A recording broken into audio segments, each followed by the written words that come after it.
영광중학교 3학년 친구들, 이제 오늘은 드디어 이제 우리 교과서 3학년 세계사 부분으로 이제 진도를 이제 보고자 합니다. 자, 여러분들 교과서 몇 페이지 피면 될까요? 여러분들 교과서는 108페이지, 107페이지, 보세요. 산업사회와 국민국가의 형성이라고 하는 큰 4단원으로 이제 여러분들 들어간다고 생각하면 될 것 같습니다. 자, 그래서 앞전 시간에 우리 했던 거 다시 한번 또 좀 복습을 그러면 이제 하면 오늘 이제 본격적인 내용으로 들어가기 전에 자, 보세요. 고대, 중세, 근세까지의 우리 이제 유럽을 중심으로 하는 역사를 살펴봤습니다.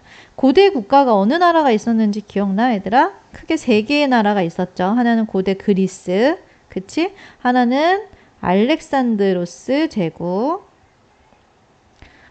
동방 쪽으로 엄청나게 짧은 시간 안에 거대 제국을 건설하지만 금방 멸망했던, 그리고 지중해를 중심으로 하는 대제국을 건설했던 로마. 그죠? 그래서 이 세 개의 나라에 대해서 살펴봤고요. 이 로마가 유럽을 장악하고 있다가 시간이 지나면서 동서로 분열이 되고, 그다음에 이제 우리는 서로마를 중심으로 이제 중세를 살펴봤습니다. 동로마는 이제 비잔티움 제국으로 1000년 넘게 지속이 됐지만, 서로마는 이제 게르만족이 대이동을 하게 되면서 로마는 멸망을 하게 되고 그 자리에 여러 게르만 민족이 세웠던 나라들이 등장을 하게 됐었다. 그래서 그 중에서 제일 강력한 나라가 이제 프랑크 왕국이라고 하는 나라가 있었는데, 카롤루스 대제라고 하는 엄청나게 강력한 이 이제 대제가 죽게 되면서 프랑크 왕국은 분열의 모습, 중프랑크, 동프랑크, 서프랑크로 이제 나뉘어지게 되면서 또 다시 이때 많은 이민족의 침입을 받으면서 서유럽은 중세로 이제 넘어가게 되었다. 그래서 이때 당시 왕이 전 국토를 커버할 수 있는 능력이 아직은 되지 않았기 때문에 영토를 찢어주면서 지방 분권적인 시스템이 나타났던 봉건제가 중세의 그저 가장 큰 키워드다라고 설명을 했고요. 또 하나는 이때는 로마 시대의 크리스트교가 국교로 자리 잡으면서 전 유럽으로 퍼지게 되는데, 이때는 굉장히 교회 중심의 신 중심의 문화가 나타났던 시대가 중세다라고 하는 크게 두 가지 특징으로 선생님이 지난 시간에 설명을 했습니다. 자, 그러다가 이제 근세가 되면, 근세는 중세에서 근대로 가는 과도기적인 시기에 나타나는 여러 가지 모양새가 이제 펼쳐졌던 시기다라고 얘기를 했습니다.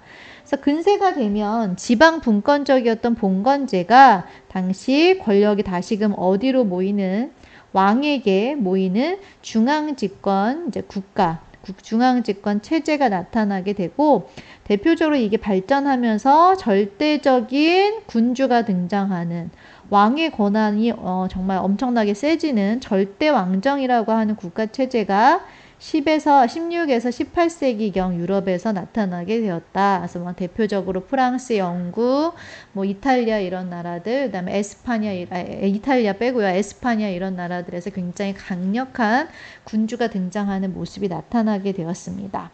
자, 그리고 근세가 되면 기존의 중세 사회가 조금씩 변하면서 르네상스라고 하는 것이 일어났다고 했어요. 그래서 14세기에 이탈리아에서 르네상스가 일어나서 예전 고대 인간적이고 합리적이고 실용적이었던 그리스와 로마 문화를 다시금 부활시키자라고 하는, 한마디로 신에서 조금 벗어나자, 인간 중심으로 돌아가자라고 하는 그런 운동이 일어나게 되고요. 그 다음에 16세기가 되면 당시 알프스, 이탈리아 위쪽이죠. 알프스 이북 위쪽 지방에서 기존의 중세에 교회를 중심으로 한 문화가 굉장히 주류를 이뤘는데, 그 과정 속에서 교회가 여러 가지 부패한 모습들, 또 봉건사회의 타락한 모습들, 이런 것들에 대한 비판이 일어나게 되면서 당시 종교개혁이 이루어졌다라고 했습니다. 그래서 이때 기존에 이제 크리스트교를 로마 카톨릭이라고 얘기하면, 이때 종교 개혁으로 인한 신교가 탄생하게 되는 모습들이 이제 나타났었어요. 그리고 더 시간이 지나서 이제 18세기가 되면 프랑스에서 인간의 이성을 일깨우자라고 하는 계몽사상을 주장하는 사람들이 등장하게 되면서 점차 신 중심의 문화에서 누구 중심의 문화? 인간 중심의 문화로 나아가게 되는 그런 과정이 바로 근세에서 나타나기 시작했다. 그래서 봉건제는 지방에서 권력을 뿔뿔이 나눠 가졌던 거라면 이제 중앙 집권 국가 시스템이 나타나게 되는 모습이 이제 근세다라고 설명을 했습니다. 자, 그러면 이제 본격적으로 이제 우리는 근대로 넘어가게 되는데요. 선생님이 맨 처음에 이제 하면서 근대의 특징들에 대해서 맨 처음에 한번 이렇게 설명을 해준 적이 있어. 이런 게 근대의 특징이다. 그래서 오늘날 우리가 살고 있는 현대와 좀 비슷하지만 완벽하지는 않은 그런 모습들이 근대라고 생각하면 쉽다라고 얘기를 했습니다. 그래서 정치적으로는 정치에 참여할 수 있는 사람의 폭이 넓어지고, 그다음에 경제적으로는 자본주의가 나타나고, 사회적으로는 신분제가 폐지되면서 평등사회, 사상적으로는 과학적이고 논리적인 인간의 존엄성을 추구하는 그러한 사상들이 나타나는 시대가 이제 근대다라고 설명을 했어요. 그쵸? 그러면 이제 이러한 모습에서 근대로 나아가게 되는, 어떤 계기가 되는 사건들이 있을 거 아니야? 그러면서 이제 근대로 넘어가게 되는데, 특히 정치에 참여할 수 있는 사람의 폭이 넓어지고, 그 다음에 계급이 없어지면서 평등사회로 나아가게 되는 결정적인 사건, 어떤 혁명이 일어나게 됐겠죠. 그래서 이 혁명은 맨 처음에 영국을 중심으로 일어나고, 그 다음에 이제 프랑스에서 또 일어나고, 이러한 것들이 다른 나라로 퍼져나가면서, 그래서 시민혁명과 같은 이러한 것들을 통해서 기존의 절대 왕정이 무너지게 되는 그런 모습들이 이제 우리가 앞으로 배울 내용들이고요. 그 다음에 또 당시 이러한 왕이 모든 것을 다 권력을 가지고 있는 상황 속에서 점차 또 하나의 혁명이 일어나요. 이때는 여기서의 혁명이 이제 산업에 있어서의 혁명이 일어나게 되는데, 그러면서 이제 자본주의로 나아가게 되는 이제 그런 모습들. 그 다음에 이제 근세에서 이미 나타나고 있죠. 신 중심의 문화가 아니라 인간 중심의 문화를 일깨우는 이런 일련의 사상들, 이런 것들이 쭉 일어나게 되면서 당시 이러한 것들이 근대가 되면 이성적이고 합리적이고 좀 더 과학적인 이러한 사고들이 당시 좀 더 발전하고 좀 더 넓은 지역으로 확산하게 되는 그런 모습들이 이제 근대에서 우리가 배울 이제 내용들이라고 여러분들이 생각하면 될 것 같습니다. 자, 아이고. 그래서 이제 오늘 본격적으로 이제 오늘은 여러분의 교과서 108페이지 산업사회와 108페이지인가? 108페이지 산업혁명과 유럽사회의 발전이라고 하는 부분으로 이제 들어가려고 하는데요. 그 시작은 어느 나라냐? 바로 영국부터 이제 시작을 하면 될 것 같습니다. 영국이에요. 영국. 1번 제목 영국 입헌군주정의 수립. 이제 이게 1번이 되겠습니다. 자, 오늘 우리가 배울 내용은 이제 영국에서 가장 먼저 전 세계 최초예요. 전 세계에서 처음으로 입헌군주정이라고 하는 국가체제가 수립됐다라고 하는 것이 이제 오늘 우리가 배울 내용이라고 볼 수 있어요. 자, 입헌군주정은 얘들아 뭐야? 입헌군주정이라고 하면 뭐라고 생각할 수 있어요? 입헌군주정은 헌법이 있어. 입각해서 뭐에 입각해서 헌법에 입각해서 누가 군주가 있어. 왕이 있다는 소리죠. 왕은 있지만 자기 마음대로 권력을 휘두르는 절대 왕정하고는 다른 거지. 그치? 헌법에 따라서 왕이 나라를 다스리는 국가체제. 그게 바로 이제 입헌군주정이라고 볼 수 있습니다. 그래서 이것이 영국에서 이제 세계 최초로 만들어지게 됐는데요. 그 배경부터 한번 이제 살펴봐야겠죠. 선생님 오늘 쓰면서 얘기할 거예요. 16세기에서 선생님이 18세기에 절대왕정이라고 하는 모습이 유럽에서 나타났다고 했는데 좀 빠르죠? 17세기입니다. 이미. 그치, 영국은 16세기에 이미 절대왕정이 나타났는데 17세기에 어떤 변화가 나타나게 되느냐. 보세요. 이때가 되면은 이제 십자군 전쟁이 끝나면서 선생님이 여러 가지 변화가 나타나서 이제 중세가 조금씩 무너져 내려가고, 그리고 나서 이제 근세로 넘어오면서 또다시 이제 여러 가지 변화들이 나타나게 됐다고 했는데, 이때쯤 17세기쯤 되면 영국은요, 농촌에서는 이제 기존의 장원제가 붕괴됐겠지. 그래서 이제 더 이상 농노가 아니라 자기 땅을 소유한 농민들, 자영농이라고 얘기하죠. 얘네들이 이제 새롭게 하나의 개체로서 떠오르게 되고요. 또 젠틀이라고 하는, 얘는 뭔가 젠틀맨에서 온 거야. 젠틀맨. 우리가 요즘 젠틀맨 하면은요, 영국은 신사 뭐 이렇게 얘기하잖아요. 굉장히 이렇게 교양을 갖춘 지식인 남성을 이제 젠틀맨이라고 부르는데, 이때 젠틀이라고 하는 사람은 농촌에서, 이제 옛날에는 농촌을 지배하는 것은 봉건제에서는 영주였는데, 이제 영주들이 무너지게 되면서 새로운 지주층으로 지방에서 떠오르게 된 사람들, 이러한 사람들을 젠틀이라고 불렀습니다. 그래서 농촌에서는 새롭게 자영농민들이나 젠트리와 같은 세력들이 이제 막 급부상하는 그런 모습이 나타났고요. 그다음에 도시에서는, 그치? 상공업이 발달하게 되면서 선생님이 어떤 사람들, 중세의 봉건제에서 독립해서 떨어져 나온 도시민, 시민의 계층들이 이때 막 등장하게 되는, 그치? 그러한 모습을 지녔겠지.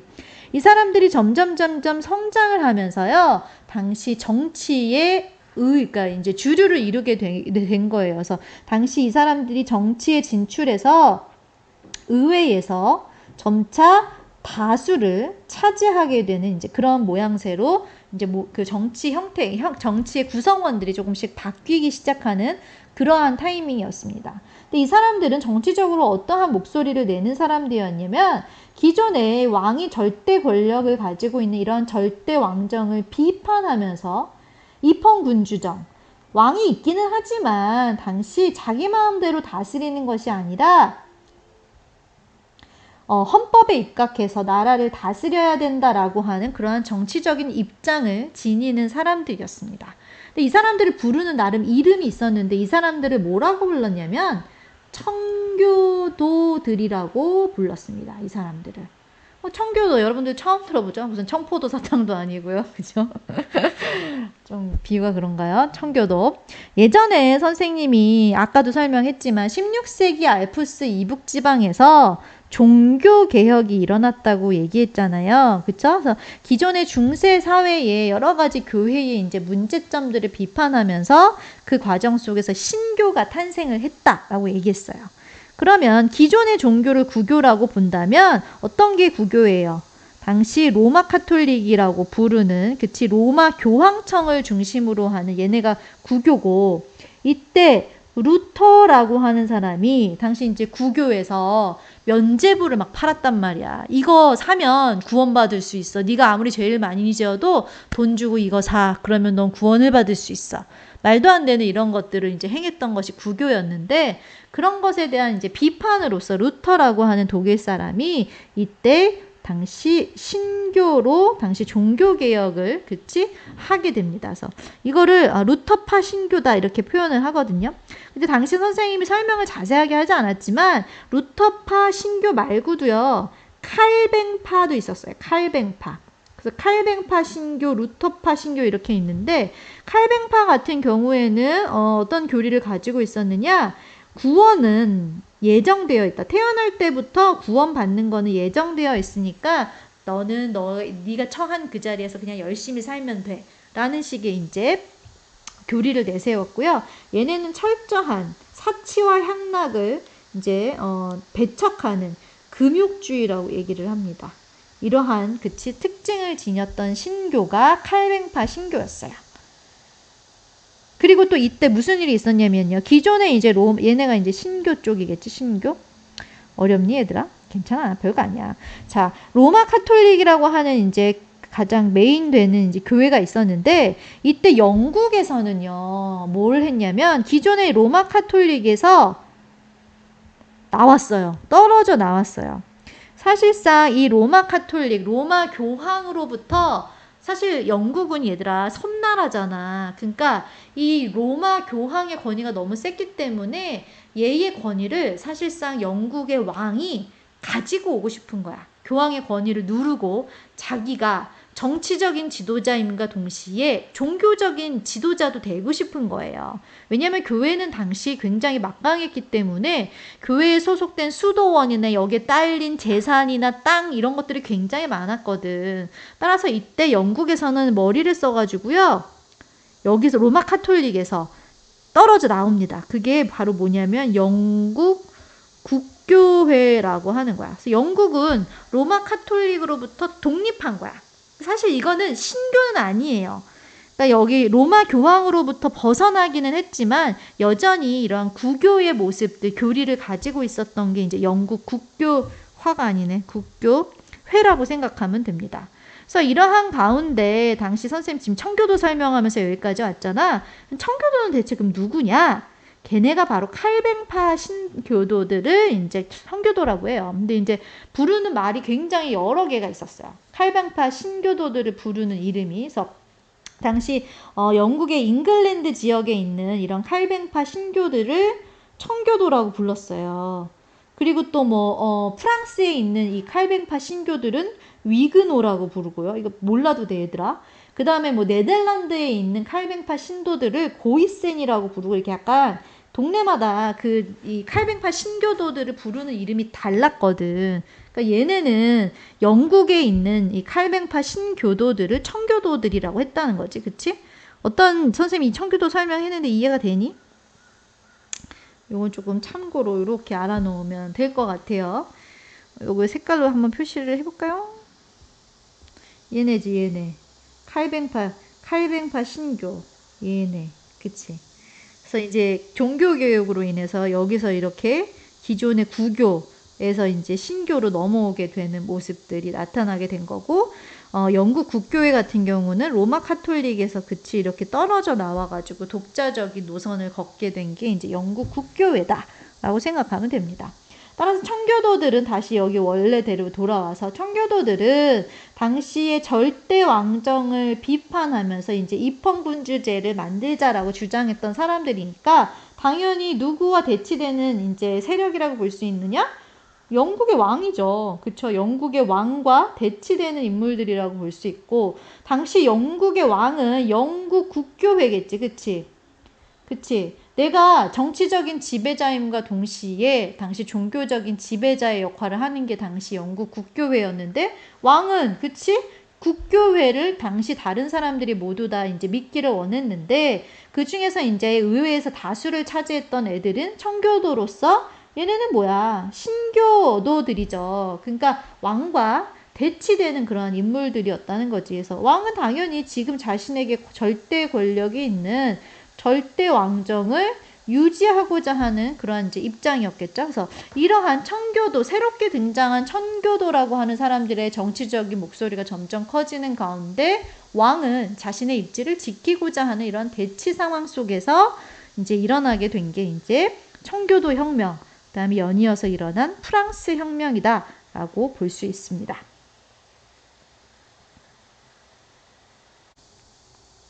자, 그럼 이제 어떻게 전개됐는지로 넘어가 보도록 하겠습니다. 글씨가 안 써지네요.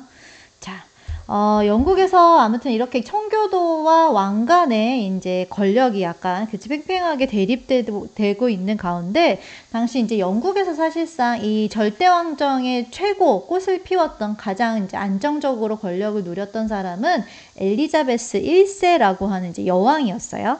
이제 엘리자베스 1세가 죽고 나서 그 다음에 이제 제임스 1세 써볼까요? 제임스 1세가 이제 그 권력을 물려받았고요. 그 다음에 이제 찰스 1세라고 하는 사람이 이제 권력을 물려받았는데, 영국의 혁명은 이 찰스 1세 때 이제 일어나게 됩니다. 점점 갈수록 이제 영국에서는 전제 정치, 왕이 모든 권력을 가지고 자신의 이제 마음대로 정치를 하는 거죠. 그렇죠? 이런 전제 정치가 뒤로 갈수록 제임스 1세, 찰스 1세 때 이제 계속해서 강화되는 이제 그런 모습에 있었습니다. 그래서 당시 이 대다수의 이제 의회의 다수를 차지했던 사람들은 신교를 믿는 청교도들이었는데, 당시 찰스 1세는 영국 국교회를 그치 믿으라고 이제 강요하는 그러한 모습도 있었고요. 또 의회를 무시하는 모습들도 있었어요. 그래서 의회에게 이제 세금을 거둘 때는 동의를 얻어야 되는데 동의를 받지 않고 이제 과세는 세금을 부과한다라는 뜻이거든요. 그래서 찰스 1세의 이러한 이제 모습으로 인해서 결국에는 의회에서 이제 뭐를 왕에게 이제 요청을 했냐면 권리청원이라고 하는 거를 제출을 합니다. 권리청원. 1628년에 권리청원이라고 하는 것을 이제 왕이 요구를 해요. 그래서 주요 내용이 뭐냐면 의회에 허락 없이는 승인을 받지 않고서는 한마디로 세금을 거둘 수 없다라고 하는 게 이제 주요 내용이라고 할 수 있는 게 권리청원이에요. 그래서 의회에서 이 권리청원을 왕에게 찰스 1세에게 이제 제출을 이제 했는데 처음에는 찰스 1세가 이들의 의견을 들어주는 것처럼 권리청원을 승인을 해요. 그래서 이제 우리의 요구 조건을 받아들이나 보다 했는데 이거 웬걸 양아치 짓이네요. 승인을 해놓고 그 다음에 얘네들이 이제 안심하고 있을 때에 아예 의회를 당시 찰스 1세가 해산을 시켜버리게 되는 이제 그런 모습이 나타나게 됐다는 거죠. 그래서 이제 우선 이렇게 해서 일단락이 났어요, 상황이. 근데 그리고 나서 이제 좀 시간이 지나면서 또다시 이제 왕이 다시 한번 의회를 다시 한번 소집하게 되는 이제 일이 생기게 돼요.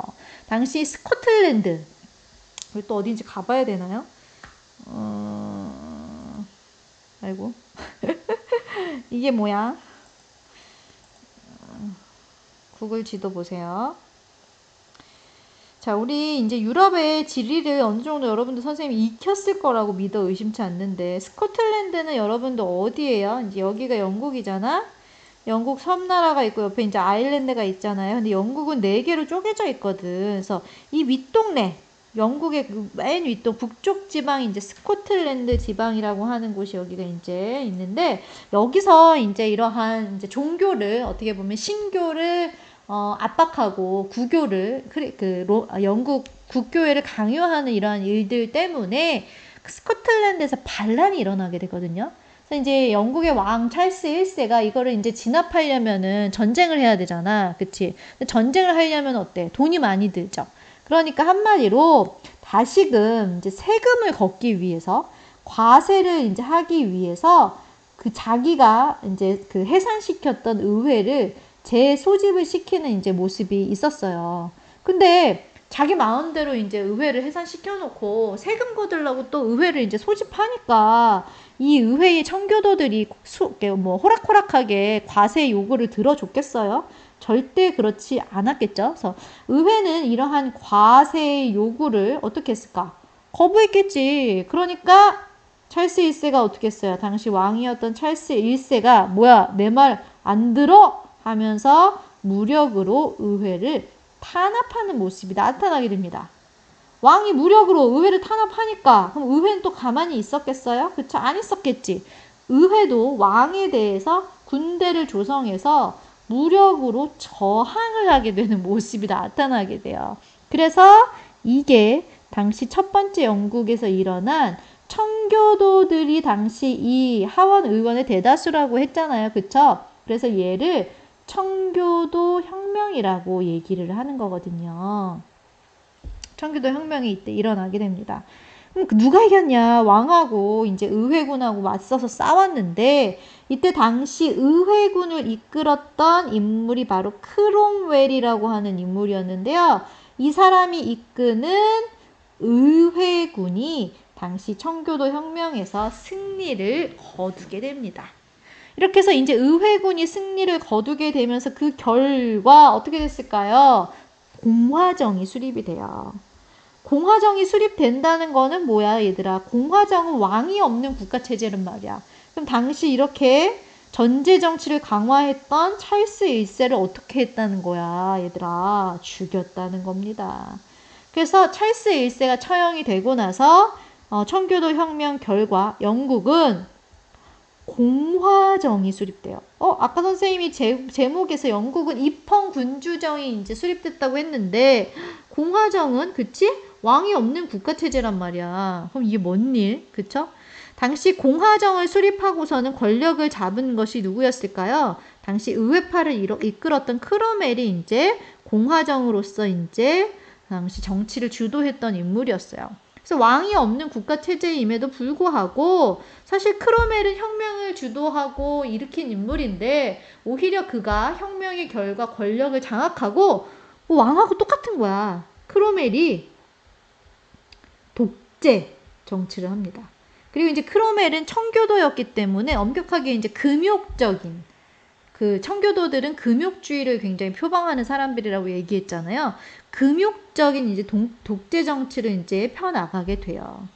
여러 가지 뭐 항해법을 제정한다든지 굉장히 강력한 왕권, 어떻게 보면 이제 왕은 아니지만 국가 최고 권력자로서의 이런 독재의 모습이 나타나게 되자 사람들 입장에서는 야 뭐야 왕을 죽이고 공화정을 수립했는데 예전에 왕하고 있을 왕정하고 다를 게 없잖아.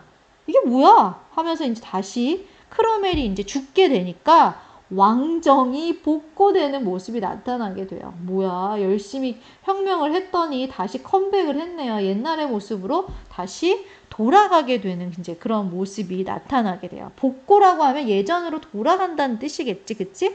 그래서 왕정이 복고돼서 이때 왕이 누가 되냐면 찰스 2세가 이제 그의 아들이겠지. 찰스 1세의 아들이었던 찰스 2세가 왕위에 오르게 됩니다. 그리고 나서 이제 찰스 2세가 죽고 나서 다시 제임스 2세가 그 권력을 물려받아가지고 이제 왕위를 이어나가는데 이 제임스 2세 때도 마찬가지로 계속해서 전제 정치를 강화하는 이제 그러한 모습이 나타나게 돼요. 그래서 뭐 이제 또다시 영국 국교회를 강요한다든지 의회를 무시한다든지 하는 이러한 모습들이 나타나게 되자 당시 의회에서는 제임스 2세를 폐위하고요. 대신에 제임스 2세의 딸이 메리라고 하는 여자가 있었는데 이 딸은 신교도였어요. 그래서 이 신교도와 그의 남편이었던 네덜란드 총독이었는데요. 윌리엄을 당시 왕으로 추대를 하게 됩니다. 근데 이제 제임스 2세가 이제 메리랑 윌리엄을 왕으로 추대했을 때 제임스 2세가 또다시 군대를 소집해갖고 뭐 어떤 이제 뭐 이렇게 항의를 하지 않고 도망갔거든요. 그래서 그 과정 속에서 피를 흘리지 않았어요. 그래서 이게 두 번째 영국에서 일어난 명예혁명이라고 하는 이유가 피를 흘리지 않고 이뤄낸 정권 교체다, 혁명이다 라고 해서 명예혁명이다 라고 하는 이름을 붙입니다. 그래서 이제 메리와 윌리엄으로 이제 왕이 넘어가는 그 과정 속에서 피를 흘리지 않았고요. 이렇게 해서 이제 정권 교체가 이루어지고 나서 다시 이제 의회에서는요, 뭐를 이제 요청했냐면 왕에게 이것도 파란색으로 써야겠다. 권리장전이라고 하는 것을 왕에게 요청합니다. 권리장전. 아까 권리청원이었어요. 아까는. 이번에는 권리장전이에요. 1689년 윌리엄과 메리를 왕으로 추대한 의회에서는요. 당시 이제 여러 가지 내용을 담고 있는 권리장전을 왕에게 이제 제출을 하게 되는데요. 이거를 이제 왕이 이제 승인을 하게 되면서 말하면서 쓰니까 잘 안 되네. 승인하면서 영국은 세계 최초로 군주가 있어. 하지만 헌법에 입각해서 나라를 다스리는 입헌 군주정이 수립되는 이제 그런 모습이 나타나게 됩니다. 그래서 흔히 뭐라고 얘기하냐면 왕은 군림은 해. 하지만 통치하지 않는다. 직접적으로 정치에 개입하지 않는다라고 하는 영국 의회의 이제 전통, 영국 정치의 전통이 이제 여기서 시작을 하게 되는 모습이라고 볼 수 있습니다. 어디지? 여긴가 보다. 자, 교과서 보면요. 여러분의 교과서 109페이지 아래 보면요. 권리장전의 이제 주요 내용이 이제 나와 있습니다. 그거 한번 같이 볼게요. 여기서의 포인트는 뭐냐면요. 다 밑줄 여러분들 치세요. 선생님 이거 하려면 또 한참 해야 되는데 의회의 동의 없이 의회의 동의 없이. 그게 계속해서 반복해서 나오고 있거든요. 자, 보세요. 국왕이 의회의 동의 없이 법의 효력을 정지하거나 법 집행을 정지할 수 있는 권력이 있다고 하는 것은 위법이다. 그죠? 국왕이 의회의 승인 없이 장기간에 걸쳐 의회가 승인한 것과 다른 방법으로 세금을 걷는 것은 법에 위배된다. 또 의회의 동의 없이 평상시에 왕국 내에서 군대를 징집 유지하는 것은 법에 위배된다. 선거는 자유롭게 해야 되고요. 의회 내에서는 의사 이렇게 발언의 자유가 있다라고 하는 내용이 권리장전의 주요 내용이라고 볼 수 있어요. 그래서 여기에 들어가야 되는 주요 내용은 뭐예요? 권리장전이겠지. 그다음 이 자료를 바탕으로 명예혁명 이후 영국 의회가 가지게 된 권한을 뭐라고 쓸 수 있을까요? 자, 얘는 1조는 뭐예요? 법의 효력을 정지시키거나 아니면 법의 집행을 정지할 수 있는 동의권이 의회에 있다. 두 번째는 세금을 징수하는 거에 대해서 의회에서 승인을 받아야 된다. 승인권이 있다는 거고요. 그 다음에 제6조에서는 평화 시에 군대를 이제 모으거나 유지하는 거에 대해서 금지시킬 수 있는 권한이 의회에게 있다. 8번째 이거는 자유로운 의회의 선거권을 얘기하는 거고요. 제9조는 이제 언론의 자유권에 대한 얘기를 하고 있는 겁니다. 그런 권한들이 생기게 되었다라고 볼 수 있겠지.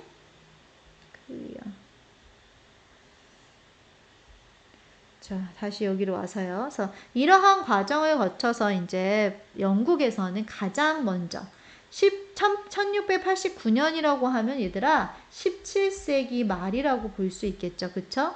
그래서 다른 나라들은 여전히 절대왕정이 유지되는 그 시점에 당시 영국에서는 가장 먼저 18세기 말에 입헌군주정, 헌법에 입각해서 왕이 나라를 다스리는 국가 시스템이 일어나게 됐습니다. 그래서 그 핵심은 청교도 혁명과 명예혁명을 거쳐서 이제 일어나게 됐고요. 그 다음에 그 과정 속에서 의회에서 자신들의 권리를 왕에게 요청한 권리청원과 권리장전이라고 하는 것들이 등장하게 되었다. 그래서 그 정도를 조금 기억해 놓으면 좋을 것 같습니다. 자, 오늘 이렇게 해서 영국에서 가장 먼저 일어난 이제 혁명에 대해서 살펴봤어요. 그 다음에 이제 내일은 또 영국 얘기를 할 건데요. 이것도 당시 세계 최초야, 영국이. 경제적인 분야에서 영국이 이때 산업혁명이 일어나서 엄청난 경제적인 비약을 이제 하게 되는데요. 그 내용을 다음 시간에 다루도록 하겠습니다. 오늘 수업 여기까지 할게요. 수고 많았어요. 끝.